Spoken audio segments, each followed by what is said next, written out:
Welcome back to the Saudi Pro League newsroom. So look, game week 13, and of course we have to bring the reactions. So look, Hilal flying.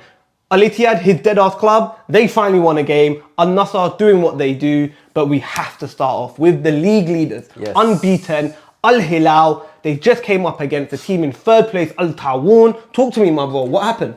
Hilal were playing home to the mighty Wolves, yeah, the Saudi Arabian Wolves, Taawoun. Now, Taawoun are coming off a 6-run streak, but they haven't lost a game in 6. Who? Taawoun, bro. They're flying. They're sitting thirds. But look, Hilal, yeah. How do they like to play? Tell me.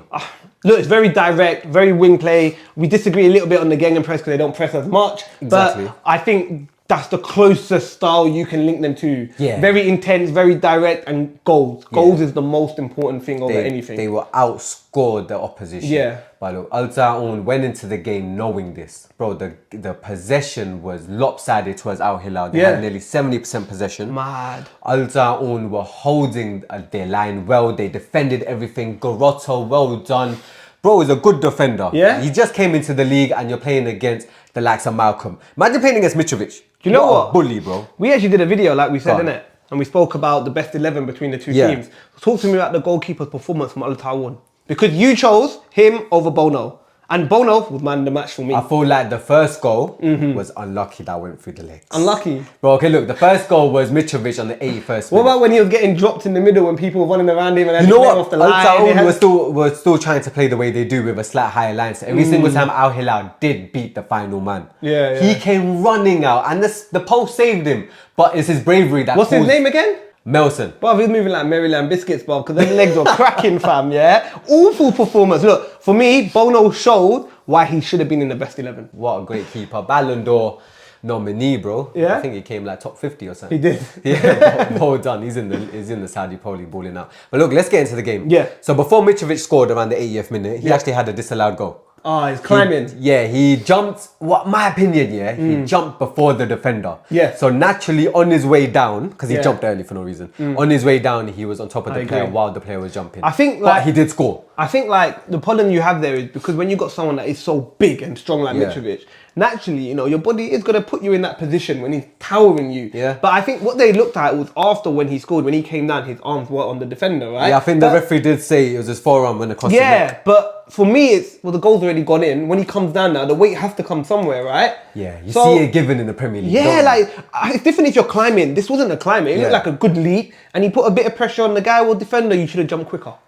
You know what, I feel if that goal was allowed and it was allowed to stand, the game would have been different. Yeah, I think it would have seen it. Because Taawoun would have had to come out. The scoreline's 2-0, right? And, you know, we can look at the numbers, we can look at everything. But if you watch the game, I don't think the stats really portrayed how the game went. For me, the last like 15 minutes, we would say, is when Hilal really started to step up, right? Yeah. And I think like, they started getting Al-Dasari on the ball. Yeah, exactly. The quality players started to get hold of the ball. And I think you saw the difference of quality and stamina. Now for Taawoun, they're a team that for me ain't littered with stars, right? Yeah. It's all hard work, it's intensity.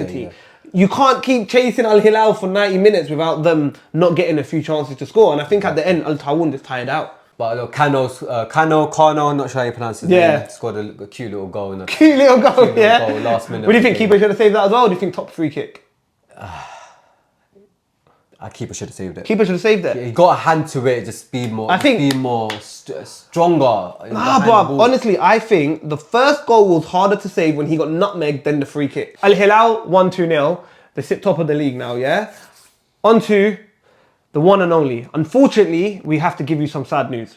Nuno Espirito Santos has been removed from his position and been sacked. And as I said to you in our last video, I said I felt like it. It felt like the writing was on the wall. Nuno was about to be sacked. So look, we've seen Paolo Maldini, right? One of the great, if not the greatest centre-back to grace football. It's going to be joining Ittihad potentially as a sporting director. Now, I love that. I love the fact that Ittihad, who have had a large investment from the PIF, have gone, you know what? We need to build a structure for this to last, right? Yeah. So they're looking to bring in Maldini, and the next part is hilarious. So we all know Wolves recently got rid of their manager, or he walked, they said. Yeah. He is the strongest candidate, that's the word, for Al-Ittihad to become the manager. Now, before people get into what he's done in the past. He went to Wolves and it didn't work. No. This is a manager that plays incredible football. It is your Spanish tiki-taka. And for me, that is exactly what Al-Ittihad need. They need to come away from this defensive-minded, wish Mourinho style and go straight into an attacking style of football. And Julian, I'm not even going to try butcher his surname, will bring that. So at the moment, you wanted to talk about some other dudes. So Hassan Khalifa is currently the caretaker manager for Al-Ittihad. Yep. I'm happy that Nuno's gone. You've had your say, he's talking about the football side of things and director Paolo Maldini and them, man. Inshallah, he comes. But look, Ittihad, yeah, this is a new era. Nuno football was shockingly poor. Igor Coronado. You know how you love to say, Brozovic, I wasn't aware of your game. Watch Igor Coronado, bro. Yeah. Watch Igor Coronado play. He went from prime left back here to the best number 10 in the league within the game. Nuno is a scrub, and I'm glad he's out. Okay, look, but let's get into the game. Yeah. This is the first game without Nuno and Hassan Khalifa. Well done. You had a great game as your first game as caretaker manager. You won 4-2 and Benzema's back. Proof, yeah, that Nuno style of play was holding back Benzema. Hold on a minute. Fabinho is back. Proof that Fabinho probably wasn't even injured. He didn't like that bold-headed twat. But look, Benzema scored a hat-trick. Coronado put on a plate for him time and time again. But it went 1-1 at one point. Is it? Bro, Benzema scored on the 38th minute, a Cambi second half straight away, bro. Yeah. 51st minute, got the goal in. But do you think that's because Al-Ittihad came out slow or it just happened?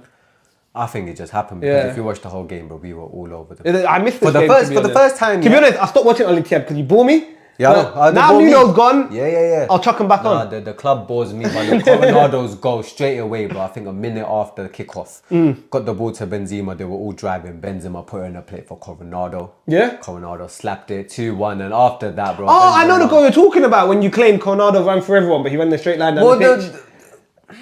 And then Benzema did all the hard work. For me, Benzema was phenomenal, man. Benzema, man of the match, bro. Again, his second goal, his third goal ended the game. Yeah, Jamaica scored at the end, but it means nothing. 4-2, well done. Ittihad are going to win the league. Do you know what? I am back. I'm gassing this team up. We're coming for the league. We're going to go and beat them, bro. All right, cool. I can't wait for the next big game. I think after the international break, you actually got Ettifaq. Yes. Which is a biggish game. I don't think it's an amazing game. Ettifaq ain't won a game in the last 5. Exactly, Gerard. But hey ho, we can talk about Gerard another day. You just said something. Al-Ittihad are going to go on a run, etc. And that's what I wanted to get to. So, what do you think is next? Realistically, I don't want the hype. I don't want, yes, we're going to win the league. I want a truthful opinion of what is next for Al-Ittihad. We're going for the league. Look, look, bro. Benzema is smiling. Captain's armband. Fabinho's back because that bold-headed twat is gone. Kante and Fabinho can make the partnership again. Like you said, what's going to happen? Obviously, we're going to start climbing the table, inshallah. And hopefully, I just want to see a better style of play. And I want to see flair. Get the right players on the ball. And just let Benzema and Hamidullah finish it. Finish it. Because Coronado, when you got players like Coronado and Romarinho, Jota off the bench. You love Coronado, man. Bro, Coronado is I want him at Tottenham because Maddison's injured now. He's injured. I'll take Coronado at Tottenham. But, bro. All right, so look. 4-2, decent game. Yeah. The next team, the team that is flying. So free kick merchants, bro. I'm starting to think you're paying off goalkeepers. Every game you're not scoring normal goals. So do you know what? Look, it's 30-yard free kicks now, bro. Look, Al-Nassr won 3-1, and before we dig into the game in too much, fair play to Al-Wehda. They did give it their best again. And I'm starting to believe against Al-Nassr, we always just going to give people the opportunity to attack us because we do get caught on the counter. Now, that is one of the biggest weaknesses we have. You can catch us on the counter. And Al-Wehda did a few times and had multiple shots, but they could not score. But going back to what he just said, the free kicks. Now, I don't know what it is in this league, but keepers can't save free kicks. And yesterday we saw a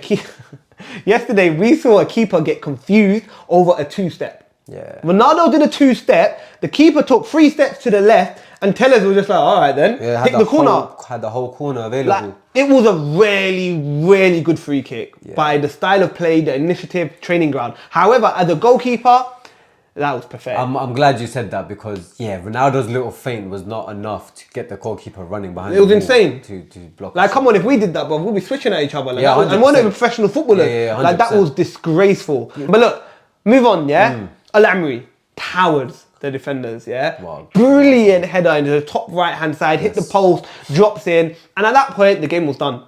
It was finished. We're in cruise control. And this is where Al Nassr just start playing with the football. We accumulate so many passes. We just playing great football. Your But third one goal was shocking.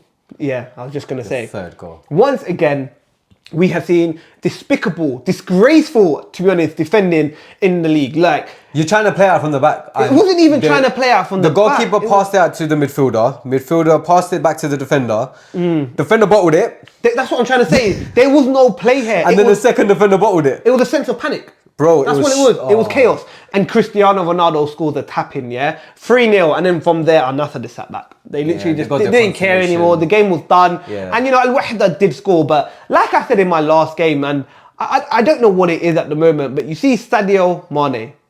Bro, he's not the player. He's disappeared, bro. Like, Talisca is outshining Sadio Mane. You going to Saudi, for me, was more of a pull than anyone else besides Cristiano, because you were the player I looked at who I thought, you're in your prime. Yeah. You are a player that I will take at United. Yeah. And I'm just not seeing it. So for Sadio, I want to see more. But Al Nassr, we're winning the league. I'll tell you that much. Damac versus Al Ahli.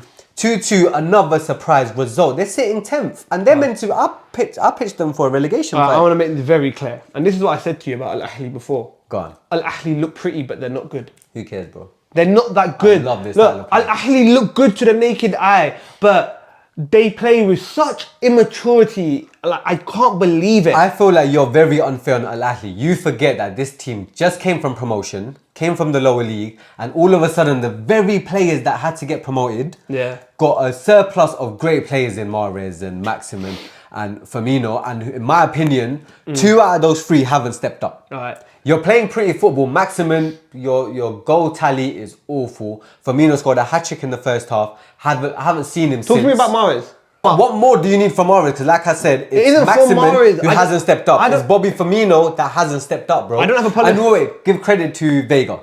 He's come and helped the team. Yeah. Look, I don't have a problem with Mahrez, player, I like Mahrez, but I have a problem with Al Ahli. You got a problem with Matthias. Bruv, I got a problem with Matthias, yes. I think Matthias is a great manager. I think he plays great football, but maturity has to come in a game. You are 2-0 up in a critical game, and you bottle it and concede 2 goals. Like, you could not lose. And look, we said it over and over about Damac. Damac causes upsets. We know what they do. But I'm sorry, you're 2-0 up from the first half. There has to be a sense of maturity. Now, players are burning out, and for me, this is where he needs to be smarter. You should see a intense first part, and then maybe control the game in the middle so you reserve that energy for the intensity you need at the end. So for me, it's on Matthias, man. Yeah, but look, man. Hindi scored within the 10th minute. Yeah. Then Al Nabit, who actually came on, he didn't start the game, he came on quite early on. Was there an injury or something? Yeah, I think so. He scored in the 44th. Yep. And they just went downhill. Exactly, they've lost it, man. Yeah, they just lost it. But look, 2-2. What happened to Ettifaq, bro? Ettifaq drew 0-0 to Al Feiha. I think they only won 1 game in the last 6 or 7. When are we going to have a discussion about Steven Gerrard, because he's won 1 game out of 5. 1 game out of 5. Look, I told you, man, you called me a Gerrard hater. I told you, man, from the start, he ain't it. But look, Ettifaq dropped. Ettifaq dropped points. Al Akhtuz beat Al Hazm 2-1 with a man down. Credit to them. I'm not going to lie, I had no idea what was going to happen in that game, you know. Yeah, man. Al Khalij beat Al Ta'i 3-1. Al Ta'i dropped points, man. You know, the bottom half of the table. Like, look, let's be honest. Like we said, we're new to the Saudi Pro League, so we're building up our knowledge and experience now, right? And it confuses me, guys. Is it normally like this? Because everyone just beats everyone in that bottom half. Like, to me, Al Riyadh are rubbish. And they drew 1-1 to Al Fateh. This is what I mean. Like, everyone... That's a solid result for Al Riyadh, bro. Everyone takes points off everyone. Yeah. So, like, let us know, guys. You know, you guys been watching the league a lot longer than us. It's just a normal routine. Like, it is quite competitive in that bottom half. Yeah, exactly, bro. Look, Al Riyadh, they got a solid point. They put themselves back up to 14th because they were struggling for a little while. And Al Ra'id beat Al Shabab 2-1. Al Shabab dropped points again. Yeah, man. I mean, they beat Ittihad and got Nuno sacked. That's how bad. That's how bad Shabab are. That when you lose to them, your manager gets a sack.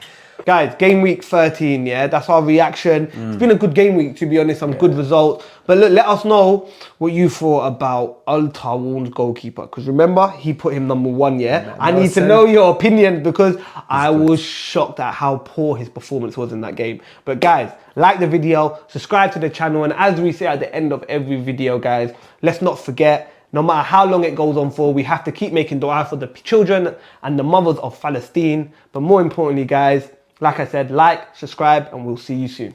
Peace.